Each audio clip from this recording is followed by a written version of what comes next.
It's the last place you'd want to find a sex offender anywhere near. We monitor them the best that we can. Law is the law, but I don't know. I don't feel too comfortable about it. WNC Investigates found a loophole that allows some offenders to live right by a school or daycare, and it's 100% legal. Right across the street. It's very shocking. The bottom line is we can only go by what the law says. State law restricts registered offenders from living within 1,000 feet of any school or child care center. We personally go out if we have to and measure, so we don't take it lightly. But there's a caveat. If you live within 1,000 feet of a school or child care center prior to August 16, 2006, then you're grandfathered in. When they came out with this law, instead of making those people that owned their homes and were established move, they said you can stay there. So how many offenders are legally living next to schools or daycares? It turns out it's a number law enforcement really doesn't keep track of. So WNC Investigates built our own digital database to find out. First, we used state records to plot every offender in Wake and Durham County. Then we added in the locations of every public school and every licensed daycare to find out which offenders are living within 1,000 feet. There were more than we expected. Some of these homes are right next to playgrounds, to schools. I mean, does that bring a concern for you guys? Absolutely, but only thing we can do is follow the letter of the law. We found nearly 30 in Wake County.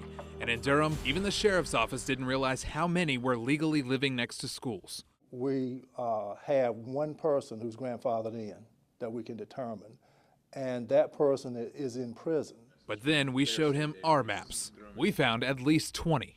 Everyone you call, they're finding. So it's just not something that you guys keep track of? There's no system in place where you can just query it and see who's within 1,000 feet of a school who's been grandfathered in, no computer system. And you may be surprised just how close some of these registered sex offenders are to schools and playgrounds. For example, we found this house on the list, but less than 400 feet away, literally right on the other side of the street, is this child's daycare. And you can see they have their playground right in the front yard. I'm so surprised. I can't believe it. My nephew has been going here for like 2 years, and I just had my sister had a newborn baby who goes here. The state law says that he has a right to be there. So really there's nothing you can do at that point. Not according to, under the laws of the state of North Carolina, we cannot do anything. We also found this home in Raleigh.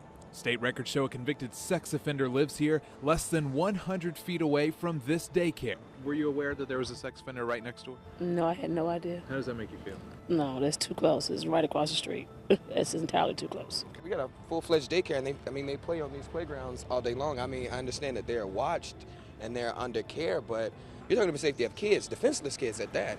The bottom line, even if these parents wanted these offenders to move, There's nothing I can do about it. Nothing.